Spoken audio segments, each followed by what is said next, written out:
안녕하세요. 그럼 저희 오늘부터는 여러분이 진짜 좋아하시는 관리회계입니다. 저희 교재 312페이지인데요. 그리고 이제 원가는 저희 완전히 끝났거든요. 그리고 저희가 이제 관리로 넘어갈 건데, 여러분 제가 우리 원가 개강할 때부터 그 원가랑 관리를 구분하셔야 된다고 말씀드렸거든요. 왜냐면 이게 약간 문제에 접근하는 방식이 약간 달라요. 그러니까 저희가 지금까지 원가 회계는 말씀드린 것처럼 뭐 제품 원가 계산 구하는 게 목적이니까 뭐 제조 원가, 판매 관리비 이런 구분이 중요했거든요. 근데 이제 관리 회계는 전혀 다를 겁니다. 저희가 뭐 어제랑 그제 변동 원가 계산 배우면서 뭐 원가를 행태별로 분류하자 뭐 이런 얘기 좀 했는데, 저희가 이제 지금부터 이제 얘기를 조금 더 깊이 해볼 거거든요. 자, 근데 그럼 저희 312페이지 내용은 뭐냐면요. 일단 제목을 보세요. 우리 테마 1번엔 제목 원가 추정이래요. 우리가 이제 관리회계를 시작하는데 이걸 왜 원가 추정부터 배우냐라고 하시면, 여러분 저희가 이제 관리회계 들어왔으니까 지금부터 우리 관리회계에 대한 개요를 잠깐 얘기해 볼게요. 우리 관리회계는 크게 파트가 둘로 나뉘거든요. 저희가 여러분 지금부터 첫 번째 우리 관리회계 파트 1이 들어올 겁니다. 그럼 이게 이제 우리 의사결정이라는 거거든요. 의사결정은 저희 챕터가 둘이에요. 그 6장하고요. 우리 교재의 6장하고 7장이 의사결정입니다. 이렇게. 그다음에 이제 7장 끝나고 나면 관리회계 파트 2로 넘어가거든요. 이거 이제 우리가 뭐 통제 내지는 뭐 주로 시험에서 다루는 건 성과평가라는 건데, 요걸 배우는 게 관리회계 파트 2인데, 여러분 저희가 이제 뭐 관리회계 파트 2는 제가 좀 나중에 얘기할 거고요. 우리 지금 하는 거 아니니까. 자, 그러면은 우리 의사결정 도대체 뭘 배워야 되냐라고 하면, 저희가 그럼 테마 1은 첫 번째가 뭐가 나오냐면, 우리 첫 번째 주제로 원가 추정이라는 게 나온대요. 한번 써볼게요. 우리 첫 번째가 원가 추정이라는 게 있고요. 그다음에 여러분 우리 두 번째는 뭐냐면 CVP 분석이라는 걸 공부하거든요. 이렇게. 그럼 6장의 제목은 여러분 저희가 CVP 분석이니까 당연히 아마 제목이 CVP 분석인 걸 봐서는 얘가 더 중요할 것 같아요. 우리가 그래서 요게 이제 6장의 아마 메인일 것 같고요. 그다음에 여러분 저희가 7장의 의사결정에 가면 7장은 관련 원가 분석 이런 주제인데, 저희가 7장도 제가 미리 잠깐만 볼까요? 우리 7장은 뭘 배울 거냐면,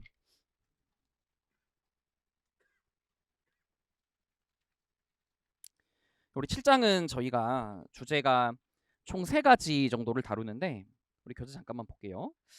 여러분 406페이지 가보시면, 우리 406페이지 7장은 이제 정말로 의사결정이라는 걸 좀 다룰 건데, 우리 첫 번째가 뭐 관련 원가 분석은 그 단기 의사결정 얘기한대요. 그리고 첫 번째가 단기 의사결정이라는 건 좀 볼 거고, 그다음 장기를 보고 마지막에 불확실성 의사결정이 또 한번 써볼게요 제가. 자, 우리 얘는 첫 번째가 단기 의사결정.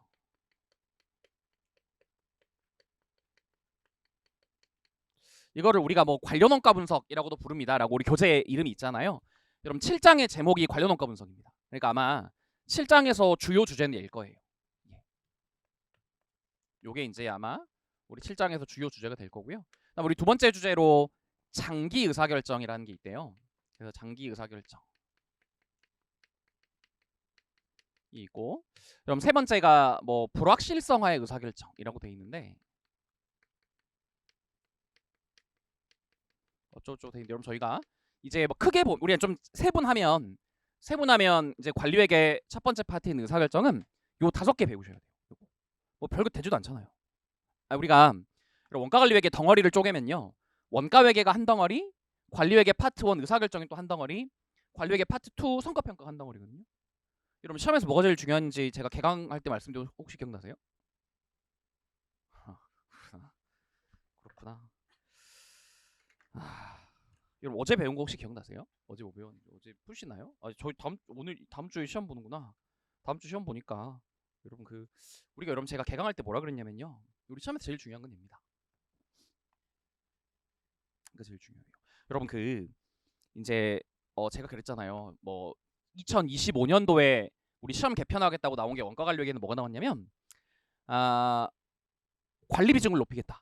그러면서 관리가 60%, 원가가 40% 이렇게 나가마라고 발표했는데, 여러분 근데 이제 25년부터 그렇다고 하는데, 여러분 이미 관리가 60이 넘어요. 지금 2차 시험 보면. 2차 시험 관리가 이미 많이 나올 때는 한 75 이렇게 제가 이렇게 문항별로 배점을 세 보니까 관리가 한 75까지도 나오거든요. 그러니까 이미 60이 이미 넘어 있어요. 근데 관리가 주제가 2개잖아요. 시험에 뭐가 많이 나오냐? 얘가 많이 나옵니다. 의사결정. 그러니까 여러분 이게 중요해요. 그리고 이제 대부분의 제가 여러분보다 먼저 공부하신 형아 누나들이 뭐라고 하냐면 원가는 다 맞고 관리는 반타작하면 된대요. 그럼 시험 붙는다고 하거든요. 근데 이제 왜 그럼 관리가 반타작이면 관리가 뭐 어렵다는 얘기겠죠? 어렵다는 얘긴데 여러분 그 이제 제가 이 파트가 중요하다는 거는 일단 얘가 시험에 많이 나옵니다. 우리가 표면적으로 보면 얘가 그렇게 많이 나오나 싶기도 한데 여러분 문제가 뭐냐면 이제 우리 여기 교재에 들어가 있는 문제 좀 볼 건데요. 그 2차는 주제가 막 섞이거든요. 그 원가로 출발해요. 근데 원가로 출발해서 원가로 끝나는 문제가 별로 없어요. 원가로 출발했다가 다른 주제를 섞어요. 관리를 섞거든요. 주로 뭐를 섞냐? 얘를 섞어요. 관리회계 파트 2도 통제나 성과평가 주제를 다뤄요. 이걸로 출발하거든요. 그럼 얘로 끝나잖아. 잘 안 끝납니다. 또 주제를 섞어요. 뭘 섞냐? 얘를 섞어요. 그러니까 얘가 이제 중요한 게 뭐냐면 뭐 자기 혼자 얘가 단독 주제로 그러니까 메인 주제로 얘가 나온다. 뭐 물론 이런 것도 많은데 우리가 이제 원가회계나 관리회계 파트 2를 낼 때 이것도 같이 나와요. 그러니까 사실 우리 물음을 세분화해 갖고 2차 배점을 좀 보면 얘가 배점이 무지 많거든요. 뭐 그런 이유도 있고 또 여러분 얘가 제가 채점을 해보면요 변별력이 꽤 높습니다. 그러니까 이제 우리가 아까도 얘기했지만 뭐 2차생들의 주요 목표가 원가는 틀리지 말자라는 건 원가는 좀 쉽다는 거거든요 상대적으로. 그러니까 원가는 나와도 뭐 대충 학생들 대충 보면 맞춰요. 그리고 관리회계 파트 2는 좀 이런 거 쉽게 나오면 학생들이 거의 맞추고요. 약간만 어려워지면 어차피 다 틀리거든요. 그러니까 얘가 그렇게 변별력이 있는 것 같지 않고요. 여러분이 점수가 많이 차이가 나는 게 학생들끼리 이게 의사결정입니다. 예, 잘하시는 분은 이제 저희가 이거 하겠지만 여러분 제가 예전에 개강할 때도 말씀드렸는데 나중에 우리 6장 7장 들어가고요. 요게 적성에 맞는 분이 있거든요. 저희가 이제 마찬가지로 6장 7장도 우리 2차 문제들 좀 볼 건데 별거 안 배웠는데 그거 막 풀려요. 막 술술 풀립니다. 그런 분이 이제 제가 찾는 그 저희 수제자 원가관리회계 스티브 잡스 꽃반지의 계승자거든요. 근데 이제 그런 분이 있어요. 근데 이게 꽤 계세요. 학원에 보시면 그분이 꽤 있거든요. 그러니까 우리 여러분 이제부터 6장 7장을 해보시면 원가요 여러분 사실 이제 여러분이 약간 문제 푸시면서 잘 안 풀리고 뭐 어쩌고 하겠지만 사실 원가는 처음에 보면 막 이해가 안 된다 이러면 좀 시간 문제거든요. 그러니까 반복해서 푸시면 풀이하는 시간 점차 줄어듭니다. 그러니까 이제 원가가 제가 보면 내용은 분명히 관리가 어렵거든요. 근데 문제 푸는 시간 원가가 더 걸려요. 그러니까 원가는 내용보다 시간의 문제인데 그 시간이라는 거 누구나 조금만 시간이 지나고 나면 다 좀 줄어들거든요. 문제 푸는 시간. 그러니까 제가 여러분 원가가 뭐 한 문제에 1시간 걸리면 제가 괜찮다고 했잖아요. 1시간 걸리 1차 문제도 20분 걸리다 괜찮아요. 시간이 지나면 줄어드는데 관리는 솔직히 여러분 이제 저희가 지금 타겟이 약간 적성을 타거든요. 잘하시는 분은 뭐 얼마 안 배우고도 굉장히 잘하시는데 이게 약간 어려워지면 그 이게 좀 이제 여러분이 여기다 시간을 많이 넣으셔야 될 수도 있어요. 그리고 또 하나는 이게 약간 대체적으로 보면요. 이거 잘하시는 이쪽 잘하시는 분이 나중에 재무 관리도 좀 잘하시거든요. 그러니까 이제 재무 관리가 그 악마의 과목이니까 이게 약간 관리회계랑 재무 관리가 적성에 맞으면 시험이 전반적으로 유리해져요. 그러니까 이제 우리가 그게 요 챕터가 얼마나 쉽게 이해되는지 좀 보자 이런 말씀을 좀 드리고요. 자, 제가 이제 구성 이렇게 된다고 말씀드려 대충 뭐 배우는 건지만 좀 얘기하죠. 핵심은 CVP랑 단기 의사결 이 두 가지입니다. 요 두 가지가 우리 핵심인데 우리는 여러분 있잖아요. 좀 이게 구분이 잘 안 되겠지만 우리가 이제 요즘에 문제 볼 건데요. 2차 시험 보면 어떤 문제들이 좀 많냐면 예전에 여러분 그 뭐더라? 용의자 X의 헌신인 거 일본 영화 보고 보셨나요? 그런 거 보셨나요? 너무 옛날 영화. 거기 보면 어떤 수학 선생님이 이제 경찰이 찾아와서 뭐 수학 선생님한테 얘기를 해요. 그 수학 선생님이 시험 어렵게 내냐? 그럴 때 그 수학 잘하는 애가 그 학교의 스티브 잡스 같은 애가 뭐라고 하냐면 어렵게 내지 않는데 어려워 보인다. 그 무슨 말이냐? 그랬더니 그 뭐 이게 사실은 함수 문제인데 겉보기에는 다른 주제인 것처럼 보이고 또 뭐 그러니까 약간 여기 주제가 달리 보이게끔 문제를 만든다는 거예요. 여러분 그 요즘에 2차가 약간 학생들이 뭘 어려워하셨냐면 이게 사실은 CVP로 풀어야 되는데 얘 문제처럼 보이고요. 얘로 풀어야 되는데 얘처럼 보이고 이런 문제가 좀 많았어요. 그러니까 이제 우리가 좀 뭘 하셔야 되냐면 이게 같은 의사결정 틀에 있지만 우리가 어떤 경우에 CVP는 저희가 이제 6장에서 먼저 할 건데 그 CVP 식 하나를 배워요. 그 식 하나로 다 풀 수 있거든요. 그러니까 우리가 이 식 하나만 그리고 여러분 제가 이 식을 배우면 식 하나로 다 풀 수 있다고 했지만 이미 배웠습니다. 이 식을. 네가 언제 가르쳤는데 그럼 어제 가르쳤어요. 해보시면 이거 우리 배운 식이거든요. 근데 얘는 식 하나로 갈 거고요. 이거는 저희가 이제 기본적으로 뭐 다는 아니지만 기본적으로는 저희가 증분수익 증분비용이라는 방법을 좀 쓸 거거든요. 근데 여러분 요즘에 2차가 약간 어떤 게 어려웠냐면 뭐 이런 게 요즘 2차 시험에 약간 어떤 경향이 있었냐면 물음 1은 CVP예요. 물음 2는 얘입니다. 또 물음 3은 CVP예요. 또 물음 4는 얘예요. 그러니까 여러분 이제 저희가 풀어볼 건데 이게 어쨌든 같은 의사결정에 속한 거라 굉장히 헷갈리거든요. 그러니까 여러분이 이제 뭐 하셔야 되냐면 우리가 CVP 언제 쓰는 거고 증분수익, 증분비용으로는 언제 풀어야 되는지를 명확히 구분하셔야 됩니다. 우리가 이제 이 문제를 예로 푼다거나 이 문제를 예로 풀면 당연히 틀리죠. 그러니까 이게 그 CVP와 우리 관련원가 분석, 그러니까 증분손익법이 서로 언제 쓰이는지를 좀 이해하고 있어야 되거든요. 이제 그게 일단 가장 첫 번째일 것 같아요. 요즘 시험 트렌드 약간 그랬거든요. 그러니까 그거 좀 구분하셔야 되겠고, 그 다음에 뭐 제가 관리회계 파트 1인 의사결정이 제일 중요하다라고 했지만 요 두 개가 제일 중요하거든요. 그러니까 저희가 일단 이런 그거 좀 말씀드리고 미리, 그 다음에 이거 두 개가 뭐가 다른 건지도 좀 이해해 보자라고 여러분 얘기할 거고요. 자, 나머지 주제들은 뭘 배우는 거냐면, 그럼 첫 번째 우리 뭐냐면 가장 먼저 이거 배울 거는 원가 추정. 우리 요거 먼저 첫 시간에 시작할 건데 얘 뭐요? 라고 하시면 여러분 보세요. 우리 6장인데요. 도대체 이 원가 추정이라는 거는 뭔데 이걸 먼저 배우냐라고 하면, 여러분 저희가 근데 이거는 원가 회계 할 때도 간간히 말씀드렸어요. 우리 여러분 사장에 결합원가 계산 한번 생각해 보세요. 저희 그때 이런 주제를 배웠잖아요. 결합원가 계산이. 이 결합원가라는 것이 예를 들어 우리 중간 제품 AB가 나오면 AB에 이렇게 동시에 투입한 원가인데, 그래서 우리 결합원가를 넣잖아요.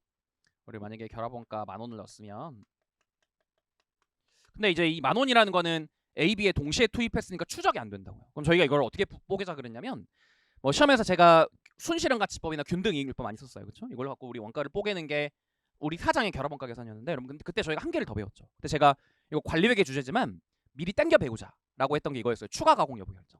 그때 우리 뭐가 있었냐면, 근데 시험에서 교수님 이걸 물어봐요. 만약에 A를 지금 팔면 얼만데, 이걸 우리가 혹시 추가 가공을 해갖고 판매하면 그때는 얼마를 받을 수 있다.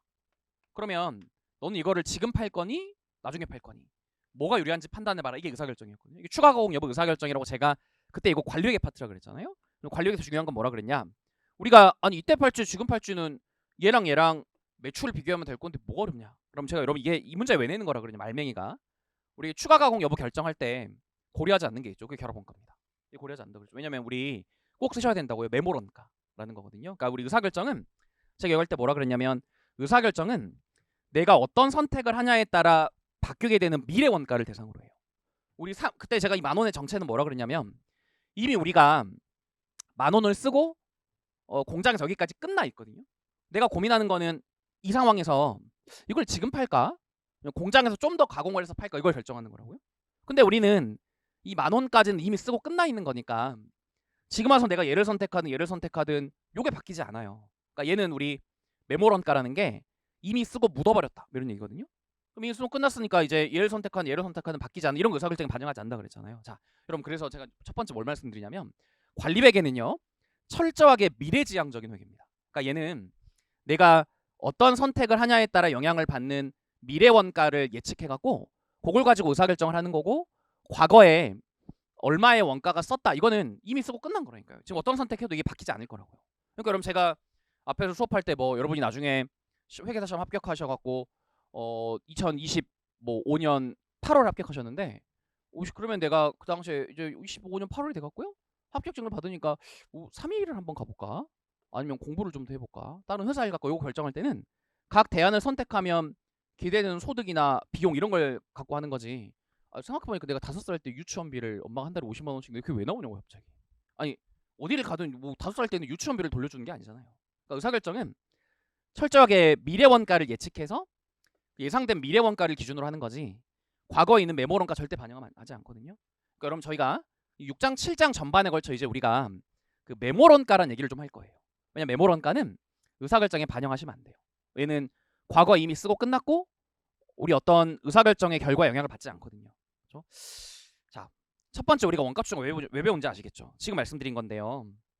의사결정은 미래 원가를 기본으로 합니다.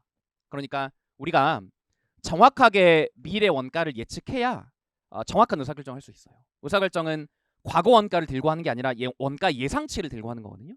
그러니까 이제 첫 번째 주제는 뭐냐면, 우리가 정확한 원가 추정을 선행해야 우리가 그에 따라 합리적인 의사결정을 할 수 있다 이런 이유니까, 첫 번째는 뭐냐면 원가를 정확히 한번 예상해보자 내지는 뭐 추정해보자 이런 거 배우시는 거거든요.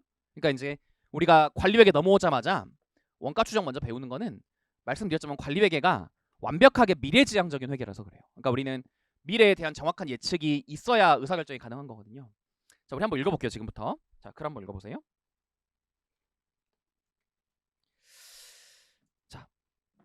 읽어볼게요. 원가 회계가 첫 번째 줄 볼게요.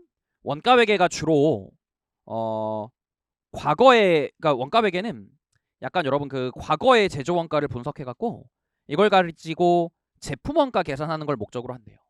그러니까 여러분 그러면 우리가 있잖아요. 그러니까 이런 얘기가 되겠죠. 제가 원가 회계 얘기를 한번 해보면 원가 회계는 그러면 철저하게 과거지향적인 회계냐 그렇게 보기는 어려운 것 같아요. 왜냐면 여러분 이제 원가 회계라는 게 여러분 우리가 만약에 회사가 실제 원가 계산했으면 우리 실제 원가 계산 배웠잖아요. 실제 원가 계산은 12월 31일 날 회사가 실제 원가를 전부 다 집계해 갖고 얘 가지고 제품 원가 돌리는 게 실제 원가 계산이거든요. 만약에 우리가 원가 회계가 실제 원가 계산만 채택하면 원가 회계는 확실하게 과거지향적인 회계인데 근데 우리 배웠잖아요. 아직 그리고 하나는 안 배웠지만 우리가 2장에서 뭘 배웠냐? 원가 회계는 정상 원가 계산이라는 걸 쓰기도 합니다. 정상 원가 계산은 과거의 원가를 집계하는 게 아니고요. 우리가 배웠지만 제조간접 원가를 1월 1일에 미리 예측을 해요. 그럼 원가 회계가 완벽하게 또 과거지향적이라 확인 좀 어렵죠. 이거 약간 상대적인 거거든요. 그래도 관리회계보다 원가 회계가 약간 과거지향적인데 원가 회계도 가끔은 미래 정보를 쓰기도 합니다. 우리가 배웠던 정상 원가 계산 그런 거 제조간접 원가 예상하는 거잖아요. 그리고 또 하나는 우리 8장에 배울 게 표준원가. 표준원가는 모든 제조 원가에 대해 예측치를 쓰거든요. 그러니까 여러분 이제 굳이 우리가 이런 걸까지 뭐 생각해 볼 필요는 없겠지만 전반적으로 제가 보면요. 여러분이 배우신 회계 중에 재무회계가 가장 좀 과거지향적인 것 같고 가장 미래지향적인 거는 관리회계입니다. 관리회계는 철저하게 미래지향적이고요. 원가회계는 그 중간 어디에 있는 것 같아요. 그죠? 보시면 그래서 어쨌든 우리 관리회계는 상대적으로 봤을 때 자 이제 두 번째 줄 가보세요. 자 반대입니다. 관리회계는 지금부터 우리가 관리회계는 미래의 원가를 예측하셔야 돼요. 왜냐면 저희가 지금부터 의사결정이라는 걸 좀 배울 건데 의사결정을 배울 건데 의사결정은 다시 얘기하지만 과거 원가를 들고 하는 게 아니라고요. 미래 원가를 예측해서 그거 들고 하는 겁니다. 그러니까 우리 지금부터 뭐냐면 미래 원가를 기초로 의사결정이나 뭐 이런 걸 투영할 거니까 관리회계는 약간 미래지향적인 회계다라고 제가 말씀드리는 거고요. 여러분 그래서 이제 이런 얘기가 되겠네요. 우리가 관리회계 넘어오자마자 왜 원가 추정을 배우니? 원가를 일단 예측하셔야 돼요. 원가 예측이 가장 선행돼야 되거든요. 그래야지 이걸 들고 뭐 CVP 분석이든 단기 의사결정이든 할 거고. 그럼 제가 요즘 2차에서 중요했던 거는 여러분 사실 1차는 한 문제에 막 주제 두 개를 섞고 이러지 않아요. 그러니까 여러분 1차는 얘랑 구분이 상대적으로 쉬울 거라고 봐요. 이거는 제가 이제 수업을 해서 이렇게 구분하자라고 알려드리면 1차는 여러분 99% 우리가 이걸 헷갈리진 않을 거거든요. 2차는 왜 그러냐면 사례 하나에 막 문제 하나에 물을 막 7, 8개씩 섞는데 주제가 막 계속 바뀌어요. 그러니까 좀 헷갈릴 수 있거든요. 그러니까 일단 우리 제가 단기 의사결정 이거 두 개 좀 약간 구분하시는 게 중요한 것 같다라고 말씀드렸고요. 그럼 그다음에 이제 사실 2번, 3번 그렇게 중요하지 않은데 장기 의사결정은 제가 어제 잠깐 얼핏 얘기했잖아요. 관리회계는 주로 단기를 다룬다라고 했죠. 그 단기 의사결정이 예고요. 장기는 제가 어제 뭐라고 알려드렸냐면 어떤 의사결정을 했는데 그 효과가 1년이 넘어서까지 발생하는 겁니다. 그러니까 여러분이 장기 의사결정은 사실 관리회계보다 재무관리가 훨씬 자세히 배우거든요. 그러니까 여러분이 아마 재무관리에서 배우는 의사결정의 대표가 이거예요. 설비 취득. 회사가 어떤 기계장치를 취득할 거냐. 이런 거에 대한 결정을 주로 재무관리가 다루거든요. 근데 이제 재무관리 가시면 기계장치를 취득하면 기계장치 내용 연수가 5년이고 막 이렇게 줘요. 그럼 이 5년 동안 쓰겠다는 거니까 장기 의사결정이잖아요. 우리가 장기 의사결정 얘기를 잠깐 하긴 할 건데 여러분 지금은 장기 의사결정 제가 수업하면은 이제 제가 대단해 보이고 하겠지만 재무관리 배우시고 나면 이제 제가 허접해 보이거든요. 왜냐면은 저놈은 저렇게 쉬운 얘기하고 있어 이런 생각이 들어요. 재무관리 이거보다 같은 주제인데 훨씬 어려운 걸 얘기하거든요. 그러니까 아마 재무관리 배우시면 쉬워질 겁니다. 이게. 그러니까 재무관리 배우신 분들은 이거 제가 뭐 별로 걱정하지 않거든요. 관리회계가 물론 이제 더 중요한 건 관리회계가 시험에 잘 안 낸다는 건데 장기 의사결정 관리회계 거의 시험에 잘 안 건드리거든요. 그렇지만 낸다고 해도요. 여러분 재무관리 하니까 재무관리 입장에서 보면 이게 진짜 쉬운 거거든요. 그러니까 뭐 그렇다 치고 마지막 얘는 뭐야? 라고 하면 여러분 그 불확실성의 의사결정이라는 건 말 그대로 저거 뭔가 불확실한 상황에서 의사결정을 해보자 라는 건데 여러분 근데 있잖아요.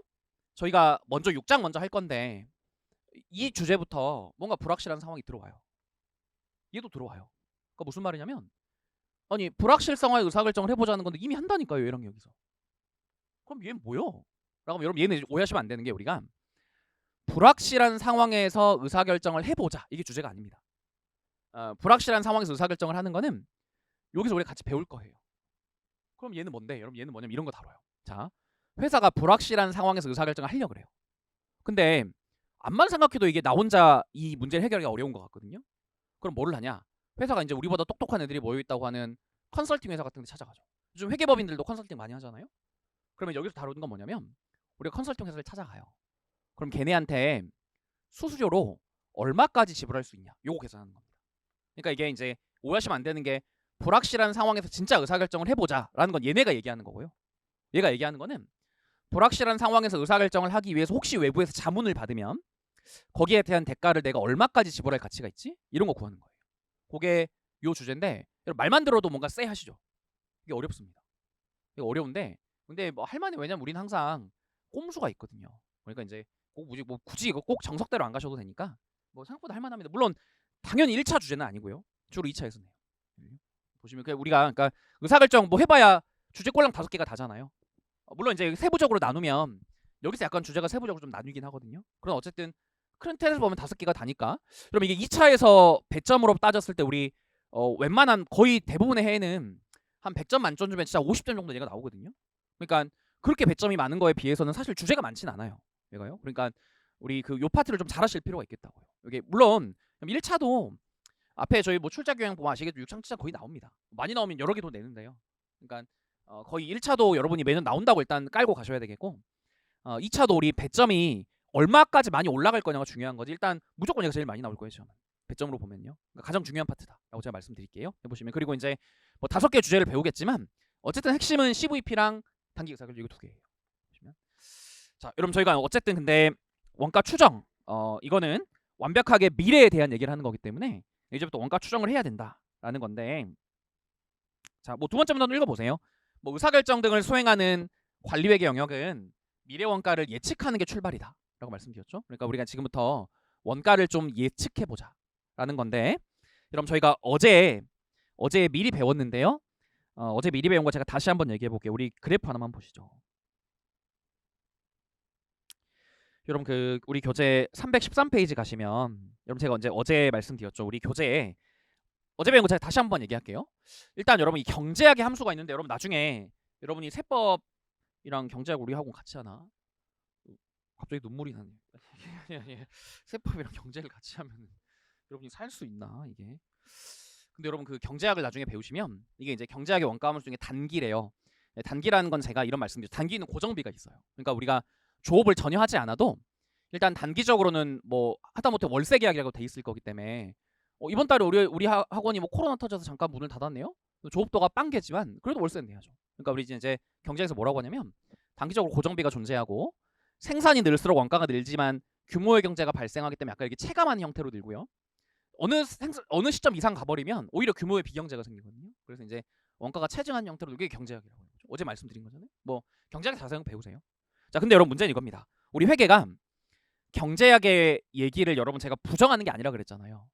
그러니까 경제학이 우리 맞다고 봐요. 그런데 이제 제가 말씀드리는 건 우린 지금부터 이 원가 함수를 들고 직관적으로 매우 많은 데이터를 뽑아내야 되거든요.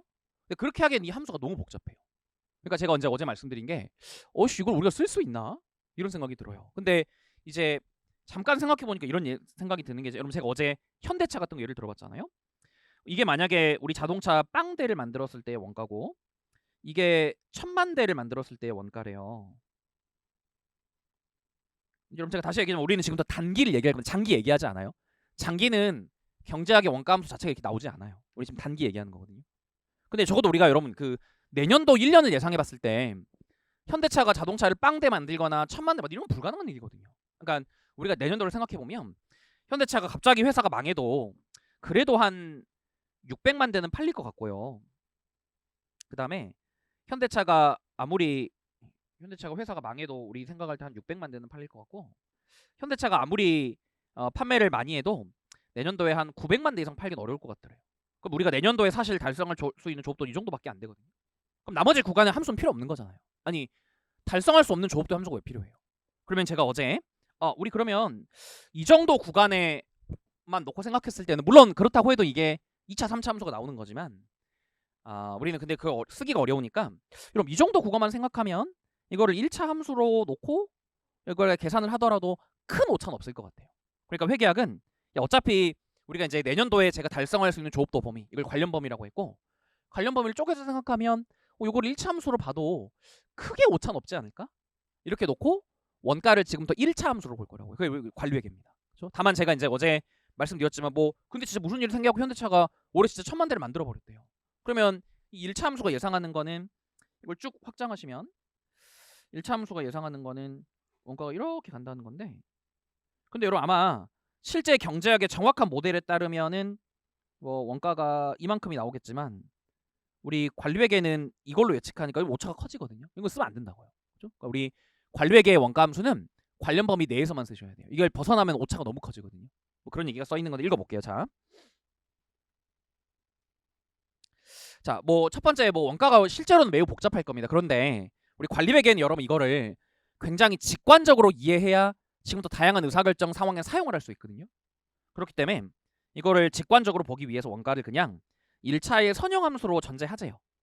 1차 함수 정도 돼야 우리가 풀 수 있지 뭐 2차, 3차 이런 거 풀기 어려우니까.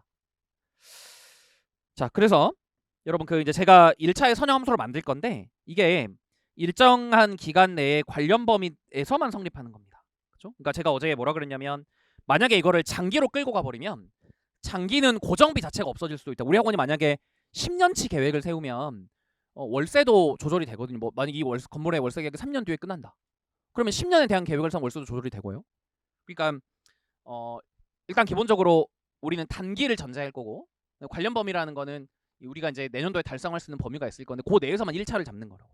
그래서 이제 그렇게 따지면 우리가 뭐 요런 함수식이 나올 거고, 중요한 거는 그래서 회계학은 원가를 여러분 그 1차 함수 형태로 볼 겁니다. 그래서 여러분 이제 지금부터 우리 마찬가지입니다. 예를 할 때도 그렇고요. 예를 할 때도 그렇고 우리 지금부터 여러분 원가를 다 1차 함수로 볼게요. 1차 함수를 전제하고 지금부터 문제를 풀 거거든요. 자, 그래서 이제 이런 식이 나올 거래요. 우리 총원가는 일단 여러분 저희가 얘기했죠. 고정비는 우리 이거 5장 수업할 때 제가 미리 6장에 있는 자료를 땡겨와서 봤지만 우리 기본적으로 관리회계의 전제는 제가 다시 한 번만 볼게요. 우리가 여기서도 써야 되니까 어차피 어제 본 건데 우리 333페이지 다시 한번 가보죠. 333.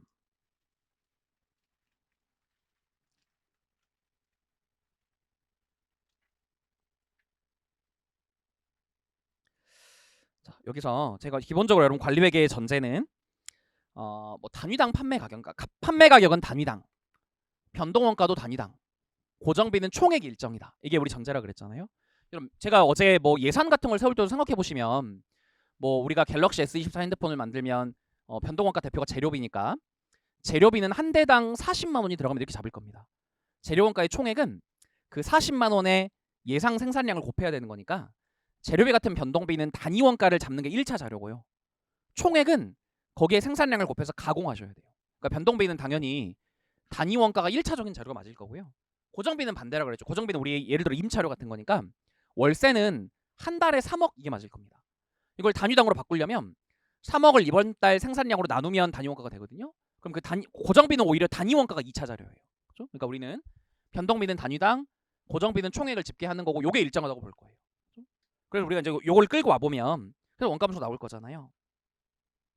그래서 우리 원가함수가 이제 총원가는 고정비는 생산량과 관계없이 무조건 총액이 일정할 거고요. 변동원가는 단위 원가가 일정하니 여기에 생산량을 곱하면 총액으로 바뀔 겁니다. 그렇죠? 그렇게 해서 우리 총원가를 예측해보자 뭐 이런 얘기 해보시면. 자, 저희가 지금부터 여러분 이제 우리의 목적은 뭐냐면요. 이걸 만들 겁니다. 예. 관리회계는 기본적으로 이 1차 함수. 요게 우리가 전제한 원가 함수고 우리는 요 원가 행태를 가지고 지금부터 의사결정을 할 거거든요. 그러니까 우리가 지금 이걸 만들자는 건데, 자, 우리가 지금부터 볼 건 뭐냐면 그럼 얘를 어떻게 만들 거냐라는 문제거든요. 우리 지금부터 314페이지 가보세요. 자, 이제부터 우리는 뭐냐면 원가함수 추정 방법이래요. 원가함수 추정 방법 아까 제가 여러분 얘기했지만 이제 원가함수가 우리 얘기한 게 얘라니까요. 전체 원가는 고정비 총액에다가 조업도 곱하기 단위당 변동원가 곱한 겁니다. 그럼 우리는 뭘 아셔야 되냐면 원가 총액이랑 고정원가 총액이랑 단위당 변동원가를 찾아야 되거든요. 그래서 식을 만들 거라고요. 자, 이제 도대체 이 식을 어떻게 만들 거냐라는 건데 이 식을 만드는 방법이 여러 가지가 좀 존재한대요. 근데 여러분 이제 이게 약간 우리 안타까운 점이 있습니다. 뭐냐면 자, 원가 함수를 만들 때 우리가 가장 이론적으로 합리적이면서 보편적으로 많이 쓰는 방식이 있어요. 그게 뭐냐면 입니다. 회귀 분석. 근데 여러분 문제가 뭔지 아세요? 이게 여러분이 갖고 계시는 쌀집 계산기로 계산이 안 돼요. 컴퓨터 엑셀 돌려야 되거든요. 근데 여러분 시험장 들어가서 엑셀 돌리시면 쫓겨납니다. 그 부정행위자로 간주돼서 몇 년 동안 시험 못 봐요. 무슨 말이냐면 회귀 분석이 뭔가 이론적으로도 맞는 거고 뭐 실무적으로도 중요하게 알겠어요. 알겠는데 이거 시험 어떻게 낼 거냐고요. 근데 그러니까 여러분 있잖아요.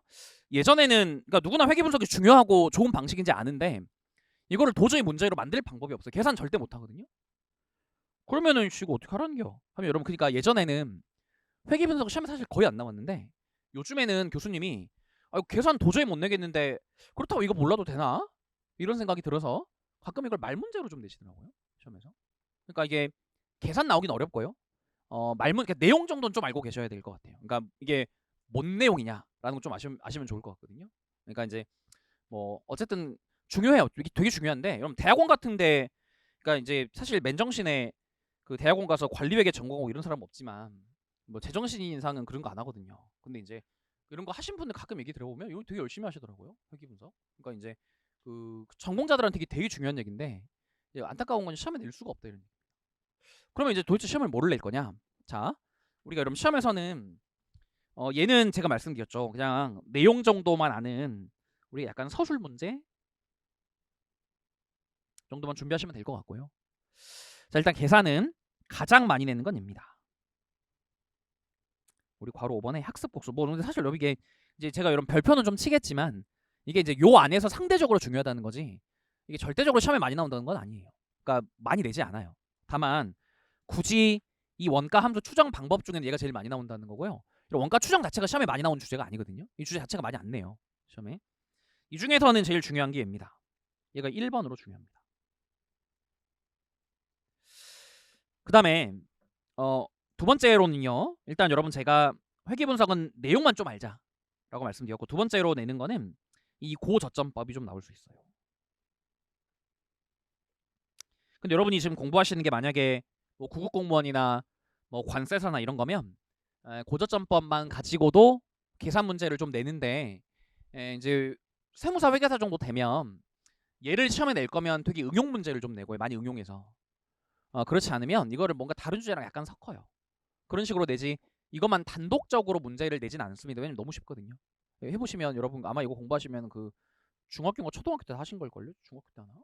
중학교인가 초등학교 때 첫사랑 생각나고 하실 거예요, 여러분 아마. 이게 그 이미 다 우리 배운 거거든요.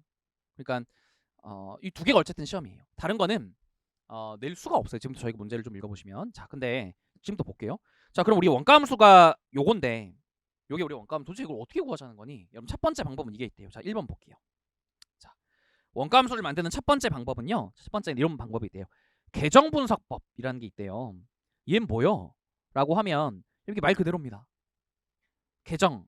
그러니까 이 계정 과목을 분석해라. 이런 얘기예요. 그러니까 뭐 하자는 거냐면요. 우리가 장부를 열어요.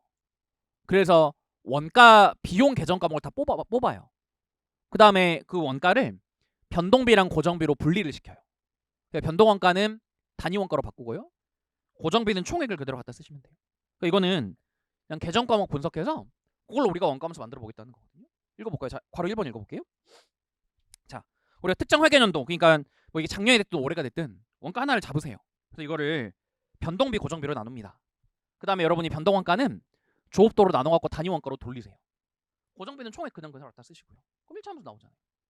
그럼 얘는 장점이 뭐냐면요. 자료가 쉬워요. 우리가 장부 열면 된다니까요. 그냥. 그리고 계산도 쉽고요. 그러니까 우리가 굉장히 쉽다. 뭐 이런 장점이 있는데 그런데 여러분 단점은 반대로 뭐냐면요. 우리 1년치 자료를 갖고 들고 하는 거거든요. 그러니까 이게 이런 얘기죠. 예를 들어 우리가 2023년도 자료를 뽑았는데 과연 2023년도가 우리 회사의 원가 자료를 정확히 대변한다고 볼 수 있나? 이런 문제가 좀 그러니까 자료 하나는 약간 대표성이 없을 수도 있다는 거거든요. 그래서 이제 그걸 얘기하는 거고요. 그러니까 우리는 자료를 좀 여러 개 써주는 게 좋아요. 자료의 개수가 많아질수록 정확도는 높아질 거거든요. 그러니까 우리 이제 그 다음에 있는 뭐 고저점법의 회계 분석 쓰자는 거고. 그리고 그다음에 우리 이거 계속 얘기하잖아요. 5장부터 얘기하죠. 원가를 변동비, 고정비로 구분하는 게 쉬운 문제가 아니라고요. 이게 그러니까 여러분이 이제 우리가 원가 회계 처음 배우시면 자꾸 오해하시는 게 제가 얘기했죠. 변동원가랑 고정원가는 계정 과목 자체가 다르다. 그렇지 않다니까요. 똑같은 계정 과목의 비용이 보통 다 혼합원가거든요. 그러니까 제가 뭐 예를 들어 수선비다. 그럼 수선비가 변동비 고정비 섞여 있는 겁니다. 그걸 우리가 쪼개내야 돼요. 변동비 고정비로. 이게 어렵다니까요, 사실. 그러니까 이제 뭐 그런 얘기 하고 있네요. 이거 보시면. 그럼 시험에서 계정분석법이 나온 적이 전혀 없냐? 있긴 있어요. 어떻게 나왔냐면 우리가 이 1, 2, 3, 4, 5번 방법 있잖아요. 요거 뭉뚱그려 놓고 말 문제를 낸 적이 한 번 있어요. 그래서 우리 뭐 계정분석법이 어떤 거다라는 지문 하나 정도 채웠거든요. 그러니까 계정분석법이 뭐 그냥 말이 그냥 이름 자체가 방법이잖아요. 계정 과목을 열심히 분석해보자. 뭐 이런 거니까 한번 읽어보세요. 이런 걸 계산으로 낼 리는 당연히 없고요. 자, 두 번째는 뭐냐면 자 이제 그럼 제가 아까 얘기했지만 계정분석법의 문제는요. 원가 자료를 하나를 쓰겠다는 겁니다. 그러니까 이게 하나를 쓰니까 쉬운데 문제는 뭐냐면 대표성이 없을 수 있어요. 그래서 이제 우리가 원가 자료를 한 2개 정도 써주면 이게 이제 고저점법이라는 거래요. 이건 여러분 제가 시험에 좀 낼 수 있다 그랬잖아요. 물론 이제 이걸 그대로 내진 않을 거고 아주 많이 응용을 하거나 아니면 다른 주제랑 좀 섞거나 할 겁니다. 여러분 고저점법은 이런 거래요. 우리가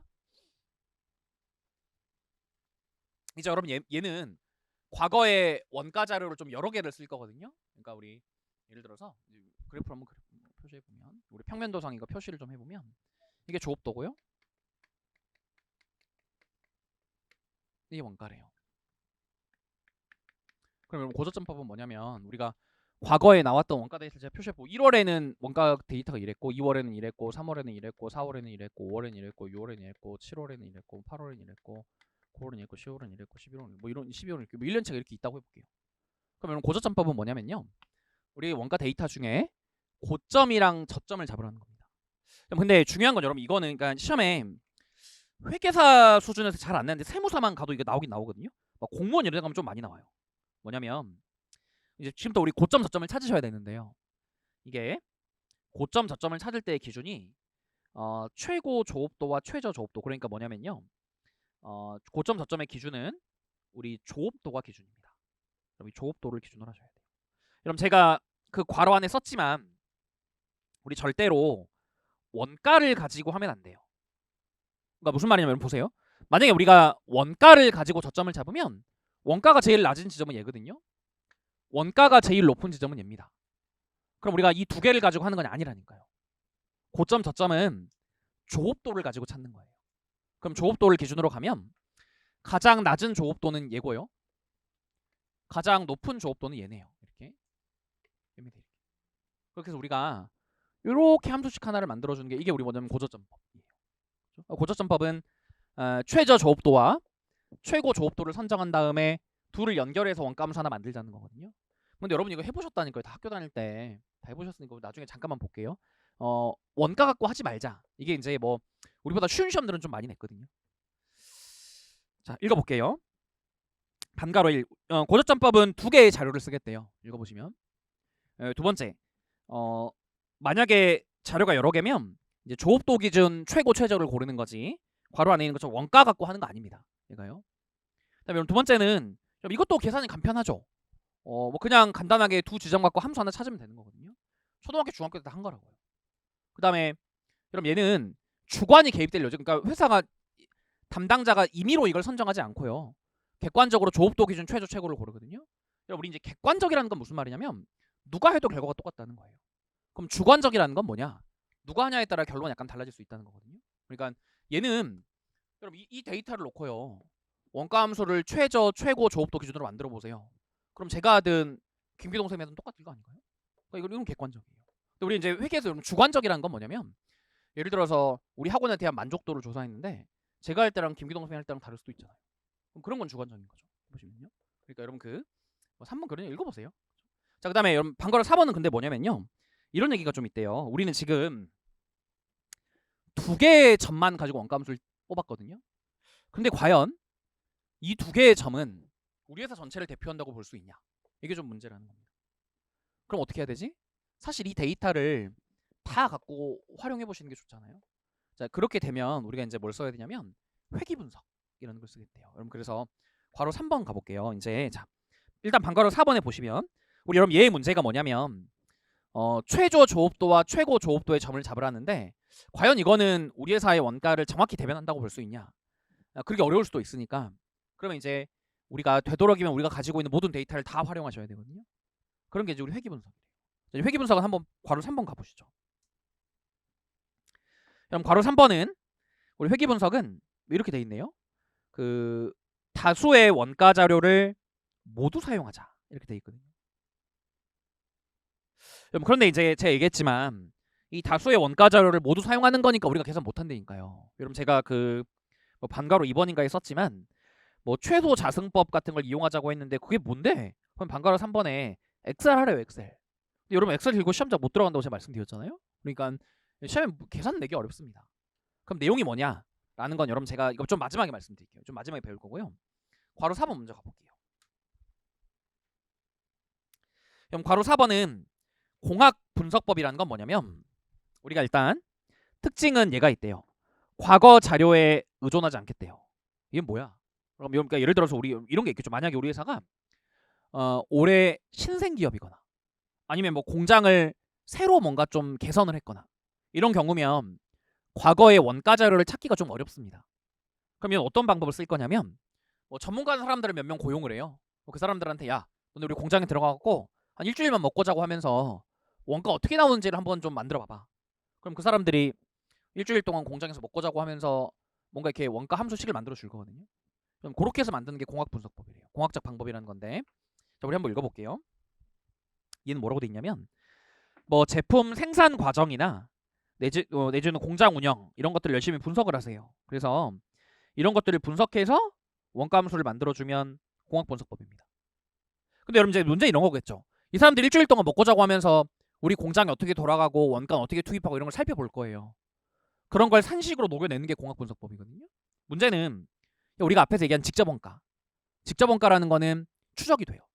그러니까 이런 것들은 직접 원가는 얘가 어떻게 원가가 발생하는지 추적할 수 있으니까 이런 애들은 비교적 정확하게 추정이 될 겁니다.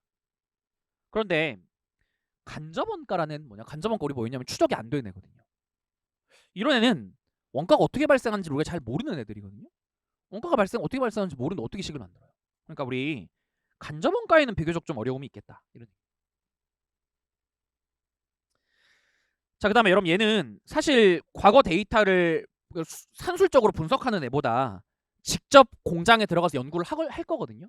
그러니까 아마 정확도는 좀 높을 겁니다, 얘가. 그러나 돈이 많이 들 거예요. 그렇죠? 이거는 이제 직접 우리가 사람을 고용해서 공장을 분석을 해야 되거든요. 그러니까 뭐 그런 얘기가 반거로 3번에 있네요. 그렇죠?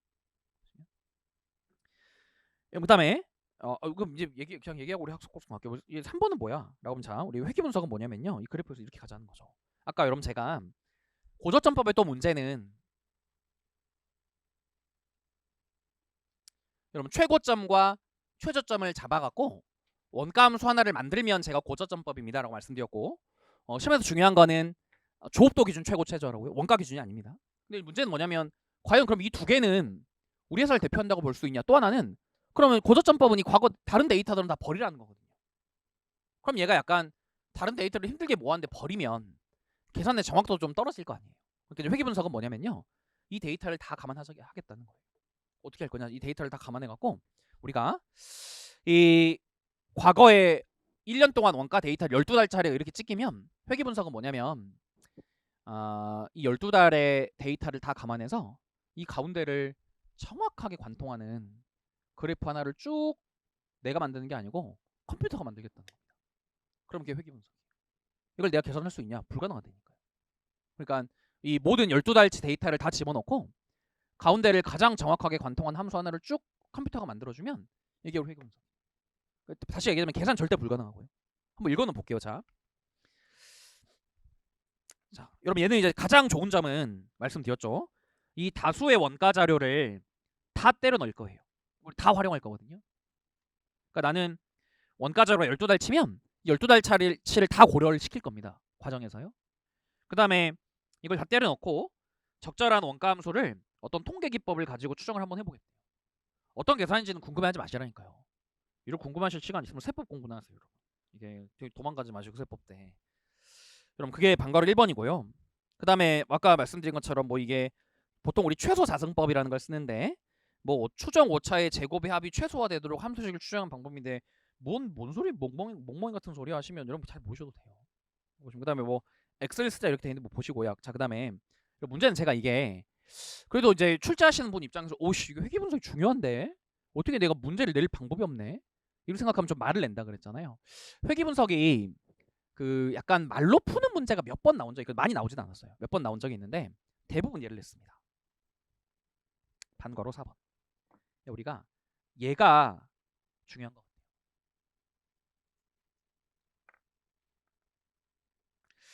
그럼 저희가 지금부터 얘가 먼저 한번 읽어볼게요. 자, 회계 분석을 이용한 원가 함수의 정확성을 측정하는 지표로는 우리 결정계수 R 스퀘어라는 걸 쓰겠대요. 결정계수 R 스퀘어를 쓸 건데 얘는 뭐야? 읽어볼게요. 자, 결정계수는 조업도의 변화가 총원가의 변화를 몇 %나 설명하는지를 측정한 한 거래요. 결정계수가 0부터 1 사이의 값을 갖는데 결정계수가 0이면 조업도와 총원가가 전혀 관계가 없고 결정계수가 1이면 조업도와 총원가가 100% 연관이 되어 있고 이런 거 뭐야 이게? 여러분 제가 지금부터 예를 좀 들어볼게요. 우리 시험에서는 이 결정계수만 문제를 좀 몇 번 물론 이제 뭐 다른 지문도 채우긴 했는데 어차피 그런 거 답을 안 골라줬어요. 답은 다 결정계수였거든요. 그럼 이게 도대체 뭔데? 라고 여러분 제가 여러분 지금부터 한번 예를 들어 여러분 이러면 어떻게 생각하십니까? 우리가요. 자, 먼저 저는 X축의 조업도를 기계시간으로 잡겠대. 이렇게 우리 공장의 기계시간. 이걸 제가 조업도로 측정을 했고요. 자, 그럼 나는 이제 작년 2013년 1월부터 12월까지 12달의 원가 데이터를 가지고 있거든요. 그리고 이거 원가가 이렇게 있대요. 이렇게. 자, 이게 자, 제가 지금부터 좀 점을 찍어 볼게요. 1월의 기계시간과 1월 달에 우리 기계시간과 원가는 요 정도 상황에서 나왔고요. 작년 1월에. 2월에는 요 정도 지점이 나왔고요. 3월에는 요 정도. 4월에는 요 정도. 5월에는 요 정도. 6월에도 이 정도. 7월에 이 정도. 8월에 이 정도. 9월에 이 정도. 10월에 이 정도. 11월, 12월 이렇게 나오더래요. 이 데이터를 집어넣고 우리가 회계 분석을 돌려요. 원가 함수를 만들어 봐봐. 그러면 아마 컴퓨터가 이 함수 수식을 이렇게 만들어 줄 겁니다. 가운데를 정확히 관통하게 함수를 만들어 봐. 그러면 컴퓨터가 이렇게 만들어 줄 거예요. 그럼 이건 무슨 말이냐? 기계 시간과 원가는 완벽하게 상관관계가 있죠. 그러니까 이 식이 우리가 가지고 있는 모든 원가 데이터가요. 이 그래프 위에 들어와 있거든요. 지금 이 그래프 안에 들어와 있다고요. 그러니까 이제 이게 얘기하는 거는 이 기계 시간과 원가 우리가 기계 시간과 공장에서 발생하는 원가가 완벽한 상관관계가 있다는 겁니다. 여러분 그 결정계수 R 스퀘어라는 건 이런 거예요. 이 이제 원가 함수가 얼마나 정확하냐라는 거는 이 기계 시간과 실제 원가가 얼마나 관련이 있는지를 보겠다는 거거든요. 여러분 이런 경우에 우리가 만약에 결정계수를 측정하잖아요. 1 나와요. 얘는 1 나와. 왜냐하면 그래프를 보시면 얘는 기계 시간과 원가가 100% 지금 비례하고 있거든요. 그러니까 이런 거는 기계 시간이 원가의 발생을 정확하게 설명하는 거죠. 이런 게 우리 이제 결정계수인데, 근데 이걸 우리가 왜 측정해야 되냐면, 여러분 이런 경우 어떻게 생각하십니까? 만약에요, 이번에는 회사가 기계 시간과 원가를 작년 데이터를 뽑으니까 이렇게 나오더래요. 자, 작년에 우리 기계 시간이 또 x축에 있고요, 원가가 이렇게 y축에 있어요. 자, 그런데 여러분 제가 좀 한번 점을 찍어볼게요. 작년에는 1월에 원가가 이렇게 나왔고요, 2월에는 얘, 3월에는 얘, 4월에는 얘, 5월에는 얘, 6월에는 얘, 7월에는 얘, 8월에는 얘, 9월에는 얘, 10월에는 얘, 11월에 얘, 12월에 이렇게 나오더래요. 그럼 이걸 가지고 우리가 만약에 회계 분석을 돌려갖고 함수식을 만들려고 했더니 이제 뭐 어떻게 억지로 우리 컴퓨터가 이렇게 해서 만들어주긴 좋대요. 이렇게 만들어. 근데 여러분 이제 문제 한번 보세요. 근데 이 함수식이 중요한 게 아니라 여러분 얘는 지금 기계 시간과 원가 간에 무슨 관계가 있나요? 아니 우리 과거에 데이터가 이렇게 찍히면요, 이렇게 찍혀도 일단 우리가 데이터를 집어넣으면 엑셀 스프레드시트에 집어넣으면 함수식을 만들어 주긴 하거든요. 그럼 제가 생각한 건 그게 뭐냐면 이건 약간 억지로 우리가 원가 함수를 만들긴 했는데 지금 이 원천 데이터를 보면 이 기계 시간과 원가에 어떤 상관관계가 있냐? 제가 볼 땐 전혀 없는 것 같은데요. 그럼 여러분 얘는 함수식을 어떻게 만들었을 겁니다. 이 함수식이 나올 건데 제가 여러분 말씀드리는 건 뭐냐면 그렇다고 우리가 이 식을 과연 신뢰할 수 있을 거냐가 문제예요. 왜냐면 우리는 어떻게 생각해 보면 처음부터 잘못된 인과관계를 잡은 것 같거든요. 아마 이 공장은 원가가 발생하는 것과 기계 시간이 별 관계가 없는 것 같습니다. 이거는 우리 원천 데이터를 잘못 잡은 거거든요. 이런 경우에 우리가 결정 개수를 뽑게 되면 계산하게 되면 거의 0 나옵니다. 이건 무슨 말이냐면 얘는 기계 시간과 원가가 별 관계가 없다는 거예요. 그러니까 우리가 함수식을 만들었지만 쓰지 마 이런 겁니다. 왜냐면 이거 잘못 잡은 거라는 얘기죠. 그러니까 결정 개수라는 건 뭐냐면 우리가 어떤 원가에 대한 변수로, 그러니까 얘를 원가를 유발하는 요인으로 어떤 변수를 잡았겠지만 그게 과연 적절한 거냐에 대한 판단이거든요. 그러니까 우리 이 결정 개수는 우리가 회귀 분석으로 도출한 원가 함수의 정확도를 측정하는 거래요. 그 말은 그러니까 여러분 회귀 분석은 사실 계산 자체에 문제는 없을 거예요. 컴퓨터가 돌린 거니까. 얘는 이제 원천적으로 우리가 정보를 이렇게 취득할 당시에 적절한 독립 변수, 즉 원가 유발 요인을 잡았냐, 뭐 이런 걸 측정하는 거예요. 그럼 아마 제가 이제 여기 이렇게 우리 아까 말씀드린 회귀 분석을 하면 요 정도 이런 원가 함수가 나올 겁니다. 그렇죠? 우리 이 데이터 12개를 집어넣고 함수 하나 만들어 이런 식이 나올 거거든요. 그럼 이 정도면 우리가 뭐 계산해 봐야 되겠지만 결정 개수가 뭐 한 대충 한 0.78 뭐 정도 나올 것 같거든요. 우리가 보통 이제 이 결정 개수 값이 통계적으로 0.43인가 0.46인가 그 이상이면은 어느 정도 관계가 있다고 보는 거거든요. 근데 여러분 시험에서 이제 말씀드린 것처럼 말 문제로 그냥 결정 개수에 대한 설명 이런 거를 낸 적이 몇 번 있고요. 많이는 없어요. 또 한 번은 뭐가 있냐면 시험에서 이제 이런 걸 좀 줘요. 뭐냐면 교수님이 이제 우리 관료회계로 넘어왔으니까 원가 추정식을 주거든요. 그럼 이제 교수님 이렇게 줍니다. 자, 아래의 원가 추정식은 우리 회사가 회귀 분석을 통해 도출한 거다. 준 다음에 식을 하나 줘요. 그리고 괄호 안에 이걸 줍니다. 어떤 식을 쭉 제시한 다음에 그 다음에 괄호 안에 자, 이 식의 결정 개수는 0.8 이렇게 줘요. 이건 무슨 뜻이냐면 0.8 정도면 신뢰도가 매우 높은 거거든요. 그러니까 이 식을 그냥 써도 돼. 뭐 이런 의미예요. 그러니까 별 의미 없는데 학생들이 그냥 괜히 이제 뭔가 세세한 자료에 집중하시는 분 좀 물어보시더라고요. 이거 도대체 왜 주는 거냐? 그러면 이거는 0.8 정도의 결정 개수면 충분히 믿을 만한 수치니까 이 식을 가지고 우리가 미래 의사결정에 사용해도 되겠다 뭐 이런 의미예요. 보시면요. 예전에 제가 여러분 제가 지금 정치 얘기를 하는 게 아니라 한 1년까지 안 되는 몇 개월 전인가 그냥 TV를 틀어갖고 TV 틀어놓고 앉아서 가만히 앉아 있는데 그 TV 틀어놓고 제가 집에서 거실에서 강아지 공돈도 주고 있었는데 그 대통령 아저씨가 나오더라고요. 대통령 아저씨랑 지금 국토부 장관 누구지 원희룡 아저씨인가 둘이 나와서 무슨 뭐 사우디 가서 뭘 수주한다나 뭘 한다나 뭐 얘기를 해요. 그런데 이제 뭐 그 뭘 수주하면은 이게 해외에 우리가 뭐 건설 뭐 이런 원전 공사 같은 걸 수주 받으면 이게 국내 GDP 성장과 뭐 국내 경제와 꽤 관계가 높다는 거예요. 그럼 이제 원희룡 아저씨가 그걸 소개해요. 대통령 아저씨가 갑자기 마이크를 뺐더니 제가 우리 대통령 아저씨 관리회계 공부하셨나? 라는 생각이 드니 대통령 아저씨 뭐라고 하냐면 과거에 이 전문가들이 분석을 해보니까 그 이렇게 해외에서 뭔가 이렇게 건설 공사를 수주해 오면 우리나라 경제 발전과 얼마나 관계가 있냐? 뭐 상관계수가 0.8 정도로 나왔습니다. 이러면서 기자 여러분들 상관계수 아시죠? 막 이러면서 잘난 척 하시더라고요. 그래서 이 아저씨 대단한데? 막 이랬죠 이게. 그러니까 그 아저씨가 얘기하시더라고요. 결정계수가 뭐 0.8 나왔대요. 이거 뭐 관계가 있다 이런 얘기입니다. 그래서 그게 이때요. 그럼 이거 이상 못 낼 겁니다. 회계 분석은요. 뭐 어차피 계산 더더욱 못 내는 거고. 자, 시험에서 제일 많이 내는 건 학습 곡선이에요. 바로 5번 가볼게요. 자, 여러분 얘는 뭐냐면 여러분 근데 사실은 제가 볼 땐 이래요. 학습 곡선이 뭔가 이렇게 정말 관리회계 이론이나 실무적으로 중요하다 이런 거라기보다는 이걸 시험에 왜 많이 내냐면 얘만 시험에 낼 만한 난이도예요. 다른 애들은 그냥 뭐 중학교 산수 공부하는 수준이거든요. 물론 회계 분석 빼고. 근데 여러분 얘는 우리가 이제 이 정도가 회계 분석처럼 불가능한 계산도 아니고 그렇다고 고저점법처럼 무슨 중학생들 하는 것도 아니고요. 이 정도가 우리 시험에 낼 만한 적정 난이도니까 내는 것 같아요. 오히려 2차 같은 데 가시면요. 이런 문제 좀 나왔어요. 요즘에 학습 곡선 같은 거 왜 안 쓰냐? 뭐 이런 거 쓰라고 냈거든요. 그러니까 어떤 이론적이나 실무적으로는 요즘에 이게 중요한가 그렇지 않은 것 같아요. 근데 이걸 왜 시험에 내냐면 난이도가 딱 적당하다니까요. 얘가. 그러니까 이게 약간 어려울 거라는 얘기입니다. 학습 곡선이.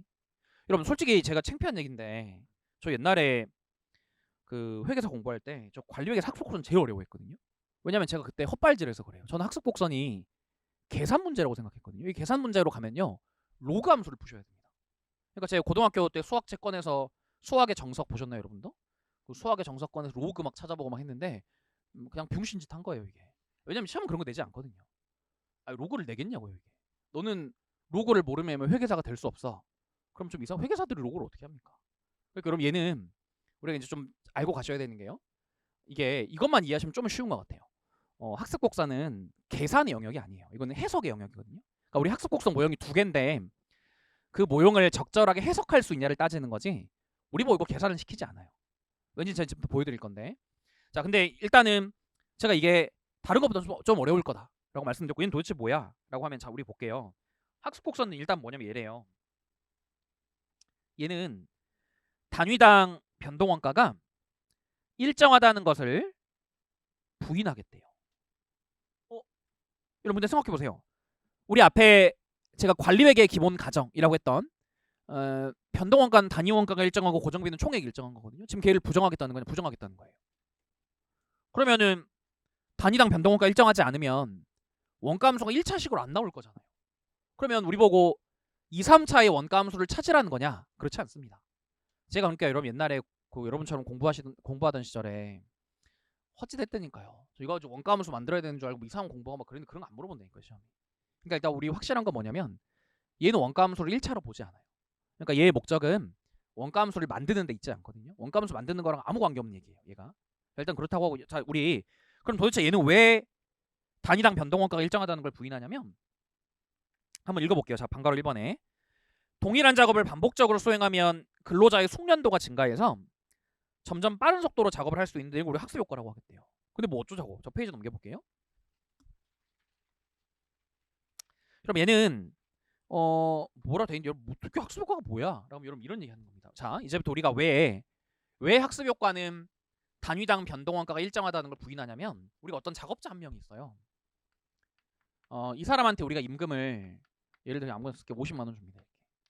한 달에. 자, 그런데 이 사람이 이제 1월에 처음 왔거든요. 1월에 처음 오면 좀 어리버리할 거 아니에요. 어리버리해서 1월에는 아무것도 잘 모르고 막 혼자 헛짓하고 이러다가 한 10개 만들었어요. 그럼 여러분 50만 원 나누기 10개 하잖아요. 그러면은 단위당 노무원가가 5만 원입니다. 그런데 2월에는 얘가 좀 할만한 것 같아요. 내가 한 달 해보니까 쉽네 이런 생각이 들어서 뭐 좀 할만해졌거든요. 2월달 한 18개 만들어줘요. 그럼 여러분이 이번에는 이 사람은 똑같은 임금 50만 원을 받고 18개 만들어줬거든요. 나눠보세요. 우리 50만 원을 18개로 나누면요, 얘가 뭐 27,777 이렇게 나오네요. 이렇게 나오겠네요. 3월에는 얘가 진짜 이제 내가 스티브 잡스인가? 그래서 이제 엄청 잘해요. 막 더 많이 만들어. 한 25개 만들었어. 이렇게. 그럼 이렇게 나누면요, 얘는 단가가 한 2만 원 나올 거예요. 그리고 문제가 뭐냐면 보시면 아시겠지만 지금 단위당 노무원가 계속 떨어지잖아요. 그래서 우리 학습효과라는 건 이런 거예요. 작업자들은 시간이 가면 갈수록 이 업무에 숙련이 되기 때문에 똑같은 임금을 갖고 똑같은 임금을 받아갖고 생산을 더 많이 해준다는 겁니다. 그러면 시간이 가면 갈수록 분자 임금은 똑같은데 분모의 생산량이 늘어나니까 단위당 노무원가 이렇게 체계적으로 줄어들 거라는 거거든요. 지금 이걸 반영하자는 게 학습효과예요. 지금 보시면요. 자, 그래서 읽어볼게요. 자, 일단 우리 그래서 얘는 방가로 2번은 뭐냐면 학습효과, 학습곡선을 반영하면 우리가 원가 함수가 선형의 1차 함수라는 걸 부인합니다. 왜냐면 단위당 노무원가 일정하지 않잖아요. 단위당 노무원가가 시간이 갈수록 계속 떨어지거든요. 그러면 이 함수가 1차 함수가 나오냐 안 나와요. 오씨, 그럼 어떻게 하라고? 2차 함수 알아야 되니까 집에 가서 수학의 정석 뭐 중고로를 사서 봐야 되나? 그게 아니고 함수 안 물어본다니까요. 얘는 함수식을 묻는 파트가 아닙니다. 지금 여러분 이걸 함수식을 묻는 파트라고 생각해서 요거를 연구하기 시작하면 20년 전에 제가 되는 거죠. 헛짓 하시다가 이게 여기다가 시간만 드럽게 쓰고 시험 아무 관계도 없거든요. 그러니까 이거는 원가 함수를 만들고 이런 거 하지 않아요. 얘가요. 자, 그 다음에 계속 읽어볼게요. 자, 우리 만약에 우리 기업이 직접 노무에 많이 의존하잖아요. 만약에 우리 회사가, 그러니까 여러분 학습효과의 핵심은 직접 노무 원가거든요. 그러니까 직접 노무 원가가 시간이 갈수록 단위당 줄어든다는 얘기인데, 그러니까 회사가 만약에 정말로 직접 노무에 의존을 하면 학습효과를 반영하는 것이 합리적일 겁니다. 근데 여러분 문제는 뭐냐면 최근에 우리 얘기했죠. 최근에 직접 논문을 잘 안 쓴다니까요. 최근에 대부분 뭐냐면 기계가 생산을 해요. 기계의 학습 효과가 어디 있습니까? 그러니까 여러분 제가 아까 오히려 이제 2차 시험 같은 데서 최근에 학습 효과를 잘 쓰지 않는 이유 내지는 최근 우리 어떤 생산 환경의 학습 효과를 적용하는 게 부적절한 이유를 써봐라 이런 걸 오히려 좀 냈거든요. 그냥 방과로 4번에 있죠. 문제는 뭐냐면 최근 제조 환경은 주로 기계 설비를 주로 씁니다. 주로 기계 설비를 쓰는데 뭔 학습 효과가 있겠냐고요. 또 하나의 이유는 뭐냐면요. 학습 효과라는 거는 이 작업자가 생산을 반복적으로 수행해야 돼요. 요즘에는 그렇게 하지 않아요. 요즘에는 우리 나중에 뭐 JIT 같은 것도 좀 배우겠지만 이렇게 직원들이 약간 순환 근무라 해서 이 일하다가 저 일하다가 이 일하다가 저 일하다가 이런 경우도 좀 많고요. 그러면은 학습 효과가 일어날 정도로 한 업무를 장기간 하지 않는다는 거거든요. 또 하나는 우리가 똑같은 제품을 꽤 오랜 기간 만들지 않아요. 그러니까 요즘에는 신제품이 되게 빨리빨리 나오거든요. 그러면 학습 효과가 발생할 정도로 한 제품을 장기간 만들고 이런 일이 잘 없대요. 그러니까 결론은 뭐냐면 요즘에 학습 효과 쓰는 게 적절하지 않은 것 같다 이런 얘기입니다. 보시면요. 그럼에도 불구하고 야 학습 효과가 적절하지 않다고 네가 해놓고 왜 가르치냐? 라고 시험에 낸다니까요. 왜 내냐면 이게 난이도가 딱 우리 시험에 적절해요. 내보기에. 아주 어렵지도 않고 아주 쉽지도 않고 그렇거든요. 그러니까 저희가 지금부터 요거를 학습 효과 한번 계산해 볼게요. 여러분 그 전에 우리 고저점법 한번 연습해 볼까요? 물론 여러분 오해하시면 안 되는 게 요게 시험에 나온다는 게 아닙니다. 이게 그 사례 1번 제가 보겠지만 여러분 이런 거 있잖아요. 구급 공무원 시험도 안 내요. 여러분 이게 이 정도 난이도의 문제를 보시려면 어디 가야 되냐? 제가 여러분 너무 수업 시간에 구급 공무원을 비하는 게 아니라 이제 회계학 시험에서 구급 공무원 정도 쉬운 문제라 그런 건데 구급 공무원 회계보다 더 쉬운 회계 시험이 있냐? 있습니다. 여러분 구급 공무원보다 더 쉬운 우리 그래도 나름 공신력 있는 회계 시험이 뭐가 있게요? 맞추시면 상품 드립니다. 맞추셔야 되는데 이걸 맞추시는 게 뭐가 의미가 있지? 근데 여러분 구급 공무원보다 더 쉬운 회계 시험이 뭐가 있냐면 주택관리사라고 들어보셨나요? 안 들어보셨나요? 주택관리사라고 그 시험 합격하면 뭐 하시냐면 여러분 집에 가시면 그 아파트 관리사무소에 관리사무소장 아저씨들 있잖아요. 그분들이 주택관리사라는 시험을 봐야 돼요. 여러분 주택관리사 시험 허접하다고 생각하실 수도 있는데 제가 알기로 주택관리사 시험 1년에 응시자가 2만 명이 넘어갈걸요? 회계사보다 더 많아요. 우리가 알려져 있지 않은 거지 아저씨들도 어디 가서 열심히 공부하고 계시거든요. 그 주택관리사도 회계가 들어와 있어요. 근데 주택관리사 회계가 진짜 쉬워요. 여러분 말도 안 되는 수준이거든요. 근데 거기 가니까 이게 나오더라고요. 제가 그 문제를 한번 봤더니 거기 가니까 이게 내더라고요. 그리고 여러분 이거 푸시면 주택관리 하실 수 있어요. 이게 관리사무소장님 하실 수 있습니다. 이게 그러니까 여러분이 아파트 관리소에서 관리소장 아저씨가 회계를 모르지 않아요. 그분들도 다 이런 거 공부했거든요. 저는 주변에 그 주택관리사 공부한 아저씨들이랑 얘기를 해보니까 충격적인 건 뭐냐면 그분들 회계 찍는데요. 거의 공부 안 한다 하시더라고요. 그러니까 과목에는 있는데 잘 몰라요 사람들. 근데 어쨌든 그런 시험이나 되는 거지 우리 이 정도 시험이 나오지 않아요. 그냥 고저점법이 뭐냐 확인만 좀 해보고 갈게요. 자 보세요. 자료 한번 보시죠. 자 읽어볼게요. 고저점법으로 원가함수를 추정해보자. 우리 첫 번째 뭐라 그랬냐면 저점 고점을 잡으셔야 돼요. 근데 저점 고점은 원가가 기준이 아니라 그랬죠. 원가 기준이면 최저가 1월에 있고요. 최고가 3월에 있습니다. 1월 3월 잡으면 안 돼요. 근데 왜냐면 저점 고점은 조업도가 기준이거든요. 자 최저가 어디 있냐? 2월에 있네요. 요게 최저고요. 최고가 4월에 있네요. 요게 최저입니다. 자 그럼 우리는 요 2월의 데이터와 4월의 데이터를 들고 원가함수 하나를 만들라는 거거든요. 그대로 문제가 뭐냐면 여러분 중학교 때 수학의 정석 열심히 보셨으면 중학교도 정석이 있나? 근데 이게 원가함수를 만드는 방법이 되게 여러 가지거든요. 그런데 여러분 저는 뭘 말씀드리고 싶냐? 우리 관리회계에 최적화된 방법은요. 기울기 먼저 구하세요. 왜 그러냐면 일단 제가 한번 해볼게요. 자 이게 뭐 사실 아마 더 일반적으로 쓰는 건 이거 2개씩 만들어서 연립방정식 푸는 방법일 수도 있거든요. 그러나 그게 이제 우리 관리회계 좀 적합하지 않아요. 왜 그러냐면 제가 지금 한번 해볼게요. 왜 우리는 기울기 먼저 구하는 방법을 써야 되냐면 자 우리 한번 해보죠. 일단 원가가 1차 함수라고 하니까 여기 나올 겁니다. 총원가 y는 고정비 총액에다가 그 다음에 단위당 변동원가 곱하기 x. x는 뭐 여기서는 우리 여기서는 조업도는 생산량 조승 생산량이라고 한번 해볼게요. 이렇게. 그러면 우리가 사실은 한 가지 방법은 이런 것도 있어요. 저희 앞에 1장 배울 때 뭐 상호배분법 이런 거 할 때 연립방정식 좀 풀어봤으니까 이런 방법도 가능은 합니다. 뭐냐면 데이터를 대입하는 거예요. 1000개일 때 10만 원, 2000개일 때 15만 원이거든요. 한번 대입해 보죠. 첫 번째. 우리는 1000개일 때 10만 원이니까 총원가 10만 원은 고정비 총액에다가 단위당 변동원가 곱하기 생산량 1000개. 우리 문제는 1000개일 때 총원가가 10만 원이라는 게 2월 데이터잖아요. 그 다음에 4월 데이터는요. 총원가가 15만 원입니다. 근데 마찬가지로 고정원가에다가 단위당 변동원가 곱하기 얘가 2000개네요. 4월에는. 이게 지금 4월 데이터를 제가 식으로 표현하면 얘거든요. 그렇죠? 1000개일 때는 총 제조원가 10만 원. 4월에 2000개일 때는 총 제조원가 15. 그럼 이게 식두개 문자두개니까 연립방정식 푸시면 돼요. 근데 저는 말씀드렸지만 여러분 이거 하셔도 좋거든요. 근데 저 권해드리지 않아요. 이런 방법을 아마 중딩들은 더 많이 쓰나?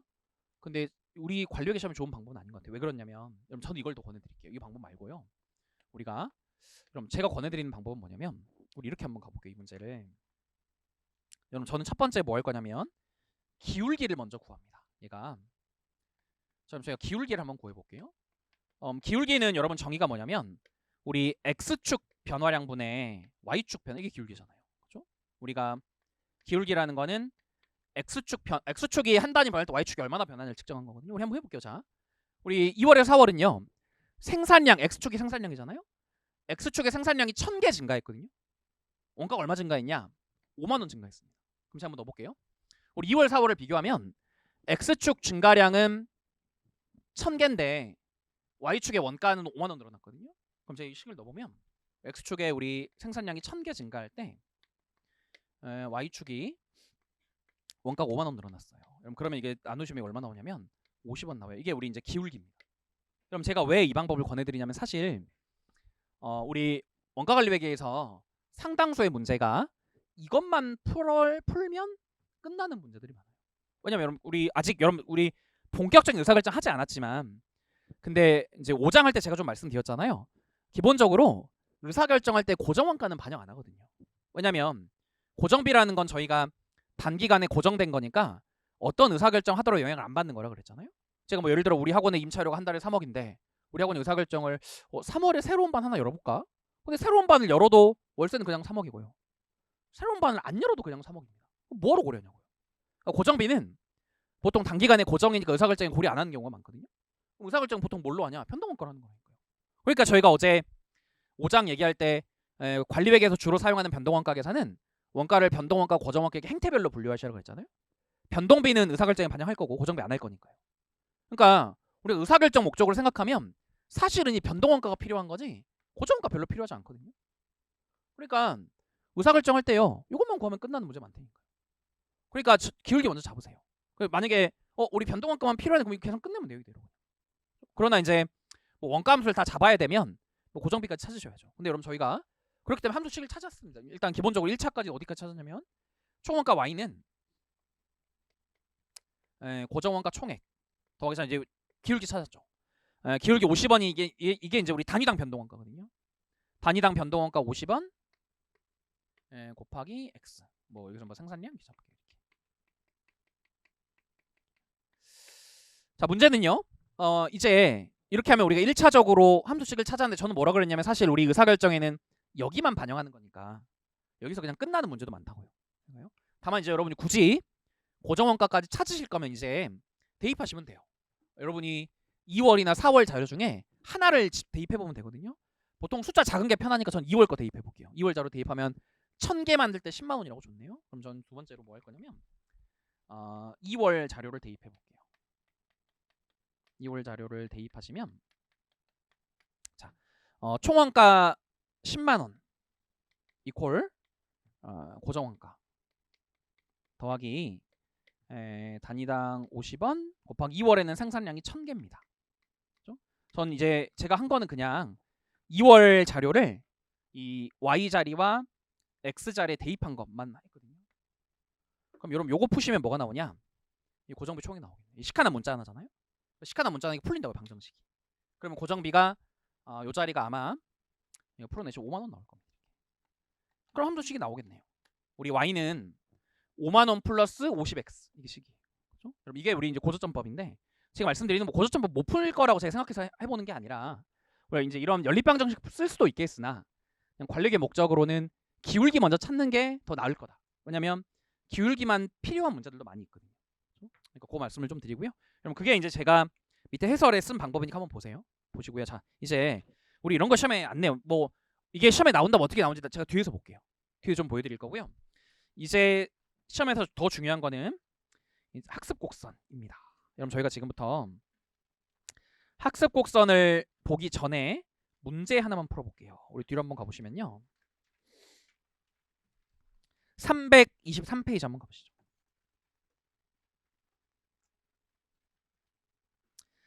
자, 객관식 실전 문제 1번 가볼게요. 자료 읽어볼게요. 다음 중 원가 추정 방법에 관한 설명으로 옳지 않은 것 1번 보시죠. 배운 거네요 방금. 회귀 분석은 R2라는 걸 계산해 갖고요. 요게 1에 가까워지면 정확한 함수식이에요. 그러니까 우리 맞는 얘기고요. 여러분 2번 틀렸네요. 고저점법은 원가 자료 중 최고 조업도와 최저 조업도를 잡는 거라 그랬죠. 그러니까 우리가 여기서 가장 큰 원가 수치와 가장 작은 원가 수치가 여기 조업도 기준입니다. 또 한 가지가 틀렸어요. 여러분 두 원가의 차이가 고정 원가인가요? 제가 얘기했죠. 고정비는 안 변한다니까요. 그러니까 우리가 아까 풀었던 문제에서 그럼 2월이든 4월이든 고정비는 5만 원이에요. 그럼 2월과 4월의 원가가 왜 다르냐? 변동비가 달라서 다르겠죠. 고정비는 매월 똑같은 거라니까요.